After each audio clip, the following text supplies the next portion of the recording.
Halo semua, namaku Daniel dan di video kali ini aku pengen membahas tentang Bitcoin lagi ya men. Nanti di beberapa video berikutnya aku juga akan kembali mengupdate posisiku atau portofolioku di cryptocurrency ya men. Jadi bagi teman-teman yang belum subscribe, pastikan kamu subscribe dulu supaya kamu nggak ketinggalan informasi terbaru dari channel ini. Nah, pertama-tama aku pengen membahas bahwa sebenarnya Bitcoin ini merupakan investasi yang menarik. Sebenarnya aku udah pernah sebutin hal ini di video-video sebelumnya, di mana aku sebut bahwa kita sebenarnya masih di early game banget ya men. Dimana kalau misalnya kita lihat sebenarnya adopsi cryptocurrency, adopsi Bitcoin sebenarnya masih belum sebesar itu. Ini kamu bisa lihat di sini aku ngesiapin dua grafik aja. Yang sebelah kiri ini adalah crypto versus internet user. Dimana internet itu dulu kan pas awal kali internet rilis nggak mungkin semua orang pakai ya men. Pasti ada masanya dimana internet baru dipakai segelintir orang, kemudian makin banyak yang pakai, makin besar adopsinya, dan pada akhirnya hampir semua orang pakai. Sekarang udah hampir 5 miliar atau bahkan lebih. Populasi dunia aja ada sekitar 7 atau 8 miliar, artinya udah hampir semua orang menggunakan internet ya men. Nah sekarang kita bandingkan dengan kripto. Saat ini pengguna kripto itu masih di angka 560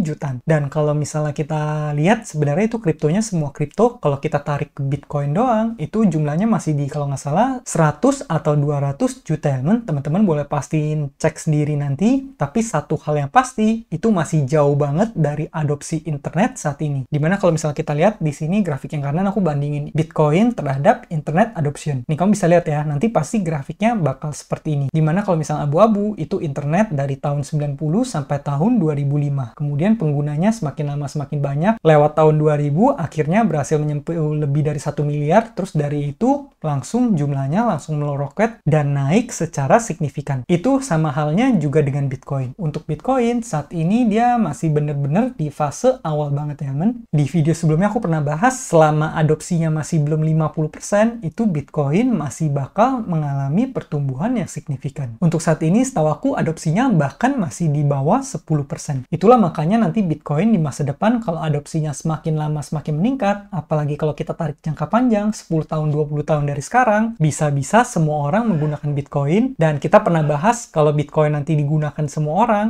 apa yang bakal terjadi? 21 juta koin, bahkan kurang dari itu sebenarnya cuma belasan juta koin diperebutkan oleh 8 miliar orang. Teman-teman bisa bayangin sendiri nanti setiap orang bakal kebagian berapa. Itulah kenapa bagi kamu yang udah punya satu Bitcoin aja, di masa depan kamu akan menjadi seseorang ya men. Kamu bisa menghasilkan banyak banget uang. Oke, berikutnya aku pengen membahas seputar Robert Kiyosaki. Beliau bilang ini ya men. Oh ya, bagi teman-teman yang belum tahu Robert Kiyosaki itu siapa? Beliau adalah penulis buku Rich Dad Poor Dad. Bagi teman-teman yang belum tahu, kamu boleh coba bacanya, itu buku bagus banget. Itu adalah buku nomor 1, buku paling pertama yang aku baca ya. Yang bisa membawa aku ke titik aku sekarang adalah karena aku awalnya baca buku itu. Makanya aku dari situ aku mulai suka dengan dunia investasi, aku mulai paham dengan aset, suka dengan membangun aset dan sebagainya ya men. Nah dia bilang Bitcoin will be 350,000 by August 2024 is not a lie. Tapi ini cuma prediksi, bener atau enggak kita nggak tahu, kita lihat aja ya men. Nah dia bilang ini prediksi, ini spekulasi, dan ini adalah semua opini. Tapi ini udah pasti bukan kebohongan. Apapun prediksi untuk masa depan, itu bukan kebohongan. Dia mau 350.000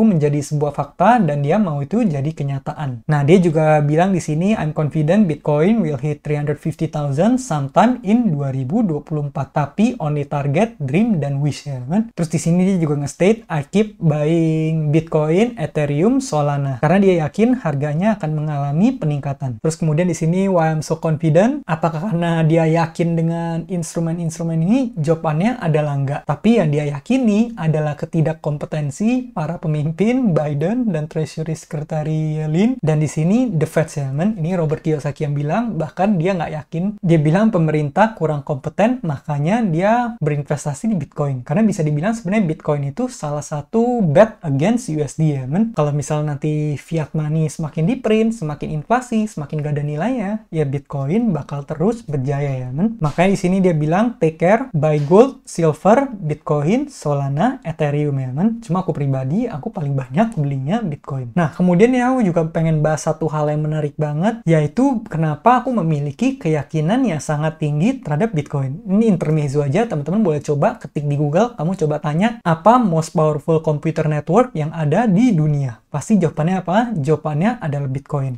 Kenapa? Bitcoin itu adalah most powerful computer network by far, jauh melebihi yang lain. Karena kenapa? Karena Bitcoin itu di-back oleh largest computer network in the world. Kamu bisa lihat di sini lebih besar dari combined size of the clouds that Amazon, Google, and Microsoft have built in the last 15 sampai 20 years ya, men. Jadi kamu bisa bayangin Bitcoin itu teknologinya secanggih apa. Itulah kenapa aku memiliki conviction yang sangat tinggi terhadap Bitcoin, lebih dari apapun. Dan itulah kenapa aku keep on stacking Bitcoin. Mau harganya gimana, harganya naik, aku beli. Harganya turun, aku beli. Naik turun jungkir balik, apa yang terjadi? Aku nambah terus posisiku di Bitcoin ya, men. Nah, kemudian juga teman-teman boleh baca ini dari Yasin El-Majra, Bitcoin hash rate hit all-time high 500 exahash per second. Tapi ini kalau nggak salah nih tahun 2024 awal, kayaknya sekarang kalau nggak salah harganya turun lagi sedikit. Teman-teman boleh coba konfirmasi, cari di internet. Cuman apakah yang pengen disimpulkan oleh orang ini? Yang pengen disimpulkan adalah Bitcoin hash rate udah mencapai 500 exahash bulan ini. Nah, seberapa besar angka itu? Nih, dia bakal jelasin ya, man. For every star in our galaxy, the Bitcoin network is calculating 5 billion computation per second. Terus kemudian it will take 2000 years for the entire global population, each performing 1 hash per second to match the Bitcoin network hash rate. Butuh 2000 tahun untuk semua populasi dunia masing-masing melakukan 1 hash per second ya, men, untuk bisa match atau menyamai Bitcoin hash rate. Kemudian Bitcoin network perform 67 kali more hashes per second dan there are grains of sand on the earth. Kamu bisa bayangin itu sebanyak apa? By number of raw operation per second, Bitcoin is 500 kali more performant than the world most powerful supercomputer. Dan di luar sana dia bilang masih ada aja orang yang percaya Bitcoin itu backed by nothing ya, men. Dari sini aja kamu kira-kira bisa simpulin sendiri Bitcoin itu powerful apa. Itulah kenapa juga aku memiliki keyakinan yang tinggi terhadap Bitcoin. Bahkan kalau kamu udah nontonin video aku sebelumnya, aku pernah tunjukin ya Michael Saylor, dia sebut butuh berapa banyak resource untuk bisa take down Bitcoin ya, men. Bisa dibilang itu hampir impossible. Itulah kenapa aku berani berinvestasi cukup banyak di Bitcoin ya, men. Nah, kemudian buat teman-teman yang sering nanya nih, kalau harganya turun gimana? Terus misal kamu panikan, kamu lihat market lagi merah, pengen jual Bitcoin kamu. Benernya di sini kuncinya when in doubt, zoom out ya, men. Dari Decade Investor di tahun 1929, stock market crash. 1987, stock market crash. 2000, 2008, 2020, stock market juga crash. Kamu bisa lihat dari waktu ke waktu, stock market mengalami crash, penurunan harga yang signifikan. Tapi di 2024, stock market berada di posisi all-time high-nya. Jadi kalau misal kamu panik, apa yang kamu lakukan? Zoom out ya, men. Kalau misal kamu lihat grafik Bitcoin seperti ini, mungkin Bitcoin bakal ada penurunan. Tapi di sini kuncinya adalah zoom out, kita lihat secara jangka panjang itu seperti apa. Walaupun mungkin secara jangka pendek, secara bulanan atau mingguan dia bisa mengalami penurunan harga seperti ini, kayak sekarang, contohnya dari 70.000 turun ke 50.000-an lagi, apa yang kamu perlu lakukan? Kamu hanya perlu bersabar, kamu zoom out, kamu lihat grafiknya dalam jangka panjang seperti apa. Karena kalau kita tarik jangka panjang, dia tetap pasti bakal mengalami peningkatan ya, men. Dan seperti yang udah aku bahas-bahas di video sebelumnya, Bitcoin di masa depan akan menjadi sangat berharga. Itulah kenapa menurut aku pribadi, kamu nggak perlu terlalu banyak timing the market, keluar masuk liatin grafik sana sini, tapi kamu nge-stack aja sebanyak mungkin Bitcoin. Dan itu juga hal yang aku lakukan secara pribadi ya, men. Nah, mungkin sekian aja pembahasan kita pada video kali ini. Bagi teman-teman yang pengen belajar gimana cara membeli Bitcoin, kamu boleh cek playlist-playlist yang ada di channel ini. Kemudian bagi teman-teman yang pengen mulai berinvestasi, boleh juga menggunakan kode referral yang aku tulis di bawah supaya kamu dapat bonus. Mungkin sekian aja videoku pada kali ini. Semoga video ini bermanfaat. Akhir kata, jangan lupa untuk selalu invest in yourself. Sampai jumpa di video berikutnya. Bye!